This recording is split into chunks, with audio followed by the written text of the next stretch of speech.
Bueno, con respecto a la endosopatía de codo, eh, planteé principalmente estos conceptos para tener en cuenta que es un motivo muy frecuente en la consulta de traumatología. El dolor en la cara lateral del codo es muy frecuente tanto en hombres y mujeres en una edad determinada, pero es muy frecuente. Eh, Cuando se encuentra esta patología, esta posible diagnóstico en el paciente, el examen físico para determinarla y determinar cuál es la causa es muy importante. Los estudios complementarios, como te dice la palabra, es complementa el examen físico, no es un método fundamental y crucial para determinar esta patología. Y es importante que el paciente tenga una clara información de lo que tiene en el codo, para eso permitir una buena adhesión al tratamiento y así conseguir buenos resultados. Y además es importante que el paciente sepa que en la cronicidad del cuadro muchas veces hay indicaciones quirúrgicas y eso es importante que lo sepa para, sobre todo, llegar a esa indicación.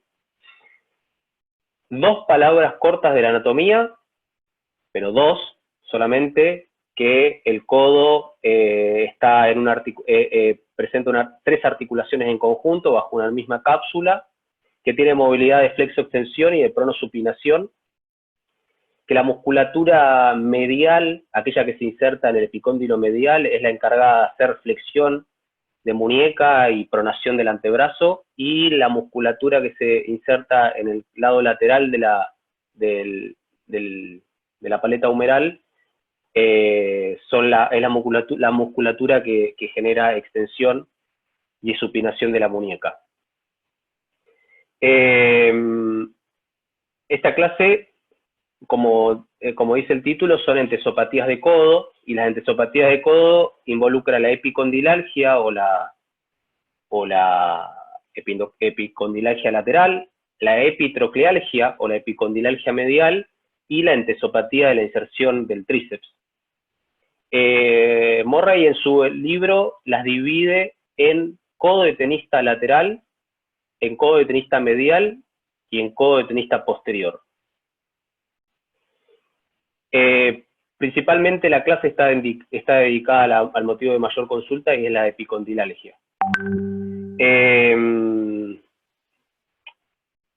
De las causas que generan dolor en las inmediaciones del epicóndilo, la tendinopatía lateral del codo es la causa más frecuente. Y desde dentro de ellas, dentro de la patología de los tendones del lado lateral del codo, hay diferentes inserciones, y toda la bibliografía, o casi toda la bibliografía, coincide de que el segundo radial externo es el tendón más afectado, ¿sí? Continuándole al extensor común de los dedos, al primer radial externo, y por último al extensor cubital del carpo. Con respecto a la incidencia, las causas y el mecanismo, principalmente esto se da en pacientes entre 40 y 50 años de edad, no afectando significativamente las diferencias entre hombre y mujer. Generalmente lo que más afecta es el brazo dominante, y tiene mucho que ver a la hora de la producción del dolor, y con respecto al mecanismo, el trabajo manual y las tareas repetitivas manuales. Por eso la extensión de muñeca y la extensión de los dedos más la actividad supinadora va a producir una epicondilalgia, y la flexión de la muñeca y los dedos más la musculatura pronadora va a generar una epitroclealgia. El mecanismo de extensión de muñeca y dedos y musculatura supinadora es lo que principalmente hace el tenista en su deporte, o es el movimiento que más hace al manejar la raqueta. Por eso me parece a mí que eso hace que lleve al codo de tenista, pero en el momento de la consulta no todos son jugadores profesionales, y la bibliografía aporta que de los jugadores profesionales, tenistas, la epicondilalgia es excepcional. Entonces, volviendo un poquito hacia atrás, me parece que el trabajo manual y las tareas repetitivas son lo que más afecta a este tipo de pacientes con este tipo de diagnóstico. Con respecto a la mejoría, al año, dice que con tratamiento conservador la literatura que tiene una mejoría, y el 4 al 10% de estos pacientes llegan a un tratamiento quirúrgico. Con respecto a la anatomía patológica, siempre se describió a la epicondilalgia como epicondilitis, siempre yo lo aprendí así, y eso hace que esté en juego el proceso inflamatorio, pero la literatura y los trabajos histológicos desmienten esto y describen a este principal patología como un proceso degenerativo, ya descrito por Nirsch en 1999, donde puso que era un proceso degenerativo, que esto estaba por microtraumatismos o microdesgarros, y eso conformaba histológicamente la tendinosis. Otros cambios a nivel patológico es la hiperplasia angiofibroblástica, áreas hipovascularizadas, pero también hipervascularizadas, sectores de necrosis y también sectores de regeneración fibrosa. La anatomía patológica a veces nos puede parecer demasiado para entender una patología, pero justamente en este tipo de casos, como en cualquier otra tendinopatía, tiene que ver con la aplicación del tratamiento conservador. Muchos de nosotros aplicamos el tratamiento conservador, no importa y no nos interesa en qué etapa, pero está demostrado a través de trabajos que diferentes grados que afectan al tendón van a hacer respuesta al tratamiento conservador. Con respecto al diagnóstico, siempre en toda patología, y sobre todo la patología traumatológica, o a mi forma de verlo, el interrogatorio es muy importante, se lleva bastante de la consulta, y lo que hay que interrogar mucho es sobre, por supuesto, todas sus actividades y demás del paciente y la clínica. ¿Qué pasa con el dolor? El dolor va a estar situado principalmente en la punta del epicóndilo. El épice del dolor es la punta del epicóndilo y se va a desplazar hacia el dorso del antebrazo en la musculatura extensora. Además, el paciente va a presentar una debilidad asociada. El dolor puede ser en reposo o puede ser en actividad, y a veces hasta en reposo puede ser tan fuerte que puede alterar el sueño. Se va a exacerbar con el movimiento de extensión de muñeca, de los dedos y de la supinación contra resistencia. Con respecto a la inspección, a veces las infiltraciones continuas pueden generar una atrofia o puede generar un descoloramiento de la piel. Eso es un signo de cronicidad o de ver por qué ya no viene respondiendo al tratamiento conservador. El rango de movilidad generalmente no está alterado porque la articulación no está afectada en una tendinopatía lateral del codo, y si está afectada la movilidad, tenemos que ir a buscar otras causas. Hay dos maniobras clásicas que son el test de Mill y el test de Consens.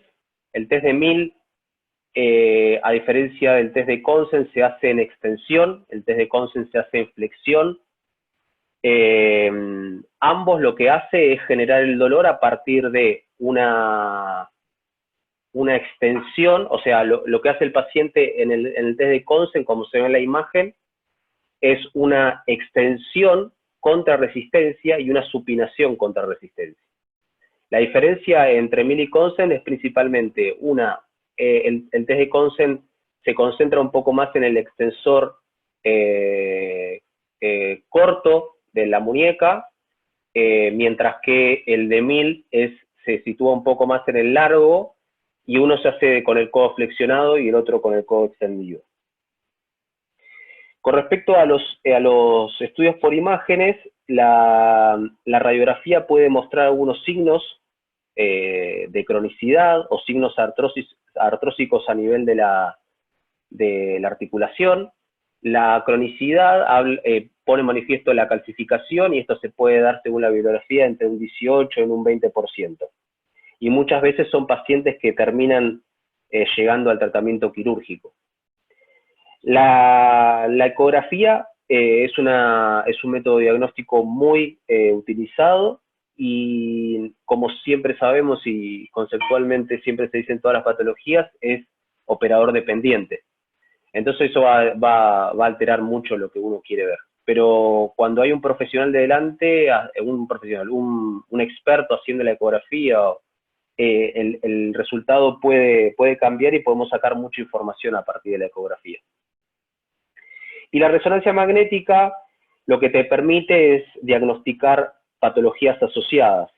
Es menos operador dependiente, pero es mucho más costosa. Por eso siempre con un buen examen físico y radiografía y ecografía se puede llegar a un diagnóstico definitivo de esta patología. Con respecto a los diagnósticos diferenciales, la afección del nervio interóseo